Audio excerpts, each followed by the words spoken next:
Good morning students. आज हम BSc third year की immunology and physiology paper third की फोर्थ यूनिट डिस्कस करेंगे, जिसमें हम आज जो है सेल्स ऑफ इम्यून सिस्टम के बारे में पढ़ेंगे कि कौन कौन सी जो कोशिकाएं होती हैं हमारे सुरक्षा तंत्र के अंदर काम में करेंगी, कैसे वो बाहरी पैथोजन को किल करती हैं, किस प्रकार वो एंटीबॉडी बनाने का काम करती हैं। टाइप्स ऑफ इम्यून सेल्स में फर्स्ट है ग्रेनुलोसाइटिक सेल्स।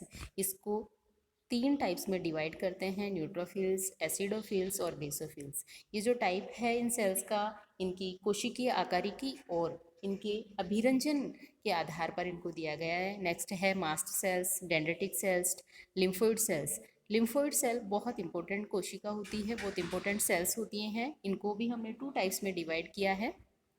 फर्स्ट है टी सेल्स और बी सेल्स। टी सेल जो होती हैं सीधे पैथोजन को किल करती हैं, और जो बी सेल होती हैं वो एंटीबॉडी बनाकर बाहरी पैथोजन के टॉक्सिक इफेक्ट्स को कम करती हैं। लास्ट है मोनोसाइट एंड मैक्रोफेजेस। मोनोसाइट जो सेल्स है, मोनोसाइट और मैक्रोफेजेस एक ही कोशिका होती है। मोनोसाइट वह तब कहलाती है जब रक्त के अंदर होती है, और मैक्रोफेजेस वह तब कहलाती है जो रक्त से ऊतकों के अंदर, टिश्यू के अंदर चली जाती है।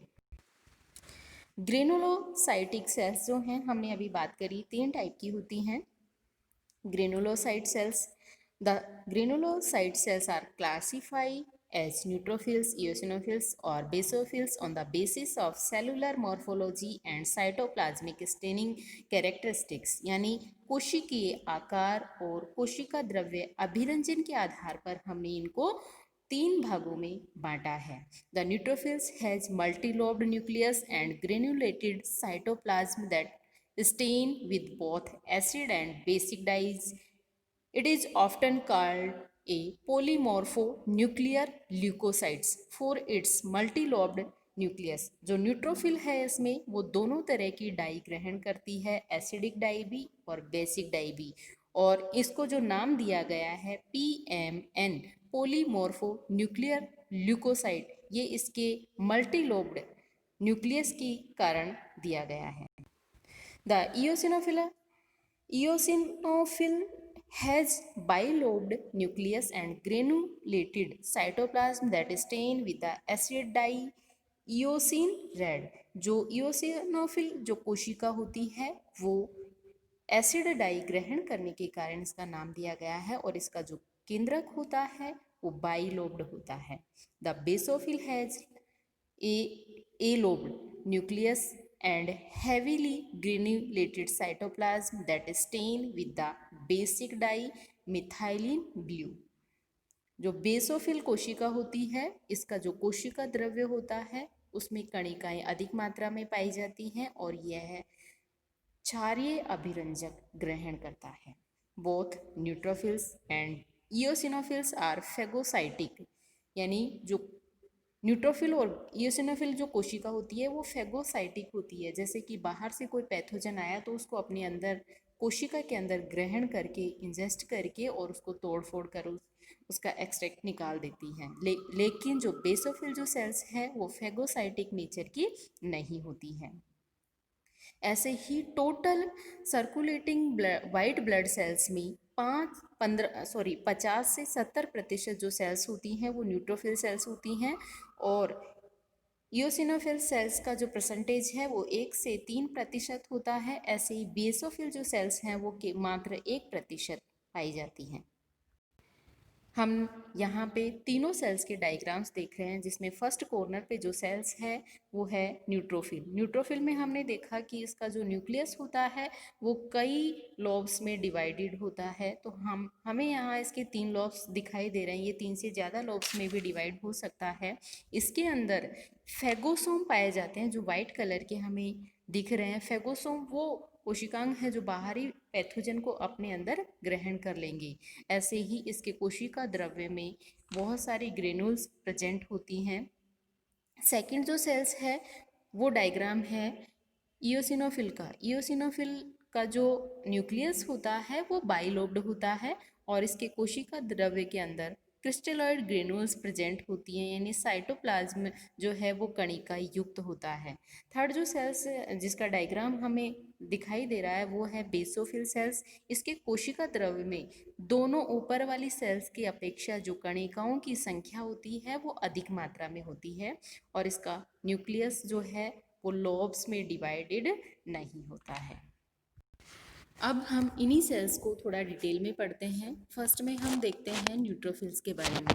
Neutrophils are produce by haematopoiesis in the bone marrow, यानी जो निर्माण होता है न्यूट्रोफिल्स का वो हीमेटोपोइसिस क्रिया के द्वारा बोन मैरो में होता है। हीमेटोपोइसिस क्या है? रक्त कोशिकाओं के बनने की क्रिया, यानी इस प्रोसेस के द्वारा सभी रक्त जो कणिकाएं हैं उनका निर्माण होता है। They are released into peripheral blood and circulate for 7 to 10 hours before migrating into the tissue, where they have a lifespan only few days। यानी कि जैसे ही ये कोशिकाएं बनती हैं इनको क्या कर दिया जाता है? पेरिफेरल परिधीय रक्त के अंदर स्रावित कर दिया जाता है, जहाँ पर ये 7 से 10 घंटे तक भ्रमण करती हैं और उसके बाद ये टिश्यू में ऊतकों में ट्रांसफ़र हो जाती हैं और वहाँ पर कुछ जो है दिनों तक जीवित रहती हैं। जब ये रक्त के अंदर भ्रमण करती रहती हैं उस दौरान अगर कोई भी बाहर से पैथोजन आता है तो वहाँ पर ये जो सेल्स होती हैं फेगोसाइटोसिस की क्रिया के द्वारा उनको क्या कर देती हैं? किल कर देती हैं, ख़त्म कर देती हैं। In response to many types of infection, the bone marrow release more than usual number of neutrophils, and these cells generally are the first to arrive at the site of inflammation। अगर हमारी body के अंदर कोई भी infection होता है तो जो बोन मैरो है बहुत अधिक संख्या में न्यूट्रोफिल्स को रिलीज करती है, और जितनी भी प्रतिरक्षा कोशिकाएं होती हैं उनमें सबसे पहले इन्फेक्शन साइट पर पहुंचने वाली कोशिका जो है वो न्यूट्रोफिल होती है। The resulting transient increase in the number of circulating neutrophils called leukocytosis is use medically as indication of infection. एक इन्फेक्शन साइट पर एकदम से न्यूट्रोफिल्स जो कोशिकाएं हैं उनकी संख्या एकदम से बढ़ने को मेडिकल जो इंडिकेशन मेडिकल टर्मिनोलॉजी में ल्यूकोसाइटोसिस कहते हैं, जो कि इन्फेक्शन का एक क्या है? इंडिकेशन है। Movement of circulating neutrophils into tissue called extravasation. Extravasation वह क्रिया है जिसमें वो रक्त से और टिश्यू में एंटर करती हैं। A number of substances generated in an inflammatory reactions serve as chemotactic factors that promote accumulation of neutrophils at an inflammatory site. Among these chemotactic factors are some of the components।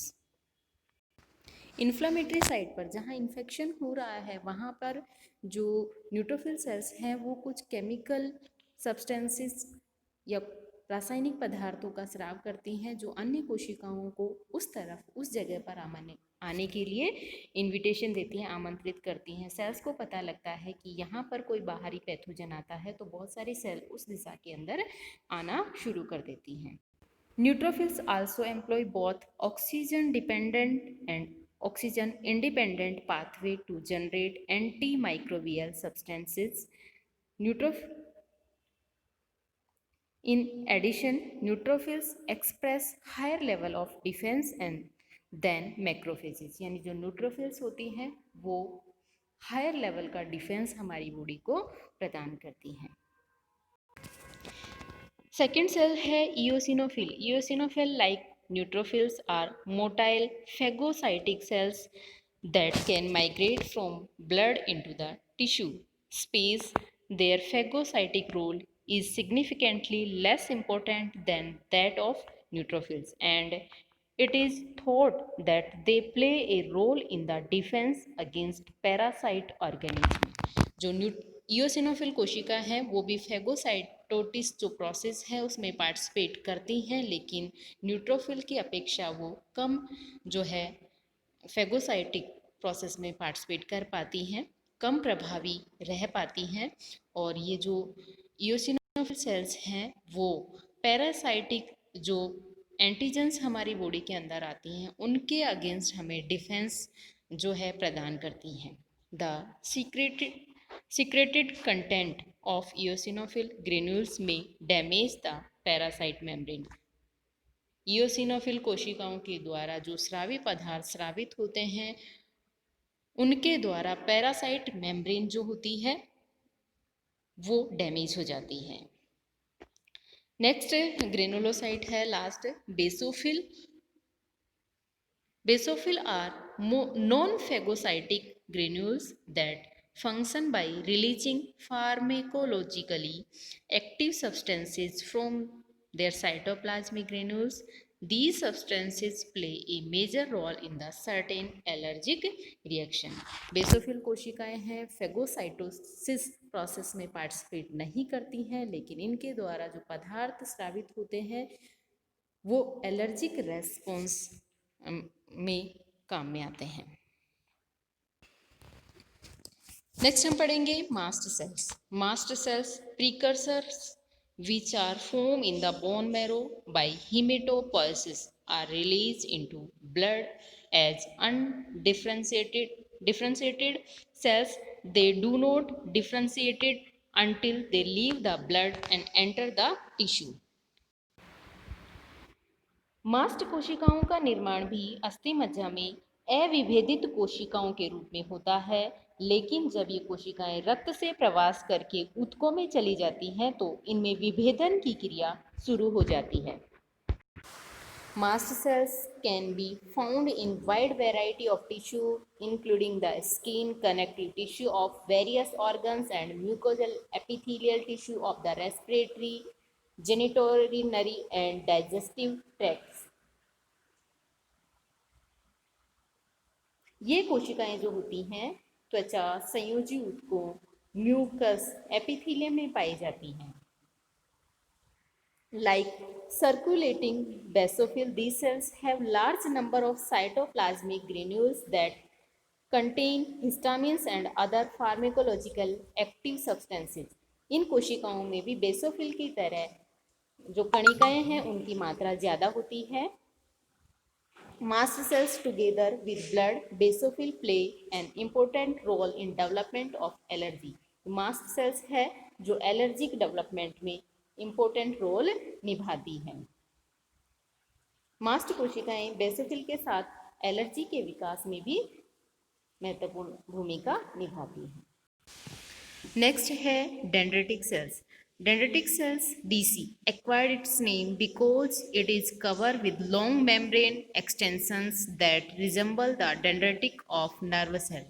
Dendritic कोशिकाओं को यह जो नाम दिया गया है वो इनमें तंत्रिकाओं के समान, डेंड्रॉइड के समान एक लंबा प्रवर्ध युक्त आवरण पाया जाता है। उसी के कारण इन कोशिकाओं को डेंड्रिटिक कोशिकाएं कहते हैं। There are many types of dendritic cells, although most mature dendritic cells have the same major function, the presentation of antigen to TS cell, यानी जो भी बाहर से जो एंटीजन आता है उसको अपनी सतह पर लेकर प्रेजेंट करती हैं कि ये बाहर से कोई बाहरी पार्टिकल हमारी बॉडी में एंटर करा है, तो ऐसी सेल्स को हम बोलते हैं antigen presenting cell, APC cell. तो डेंड्रिटिक सेल भी APC सेल का कार्य करती है।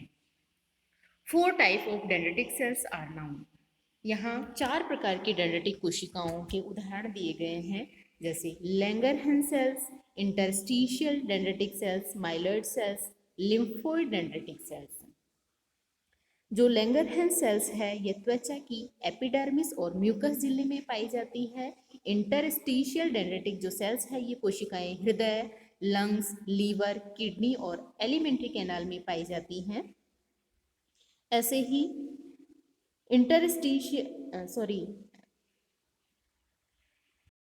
माइलॉइड डेंड्रिटिक सेल्स जो मसल्स में प्रेजेंट होती हैं, लिम्फोइड डेंड्रिटिक सेल्स जो होती हैं ब्लड के अंदर प्रेजेंट होती हैं। Each arise from haematopoietic stem cells via different pathway and in different locations. ये प्रत्येक प्रकार की कोशिकाएं हिमेटोपोइटिक स्टेम सेल से बनती हैं जो कि अलग अलग पाथवे से अलग अलग टाइप की सेल्स में कन्वर्ट हो जाती है। They all constitutively express high level of both class second MSC molecules and member of co-stimulatory B7 family. For this reason, they are more potent antigen presenting cell than macrophages and B cell, both of which need to be activated before they can function as antigen presenting cell, यानी कि तीन जो sales हैं वो antigen presenting cell का काम करती हैं, बी सेल, मैक्रोफेजिस और डेंड्रिटिक सेल्स।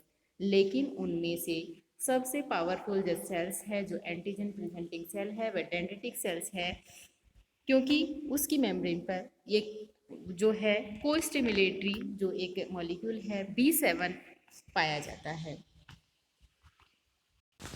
हमने यहाँ 4 टाइप की जो डेंड्रिटिक सेल्स हैं उनके बारे में बात करी थी, लेकिन सभी डेंड्रिटिक सेल्स में 2 कॉमन चीज़ें पाई जाती हैं। एक जो है B7 अणु की उपस्थिति और दूसरी MSC सेकेंड। इसी वजह से ये मैक्रोफेजी जो है उनसे पावरफुल एंटीजन प्रेजेंटिंग सेल का कार्य करती हैं। Thank you students. Next immune cells को हम सेकेंड पार्ट में पढ़ेंगे।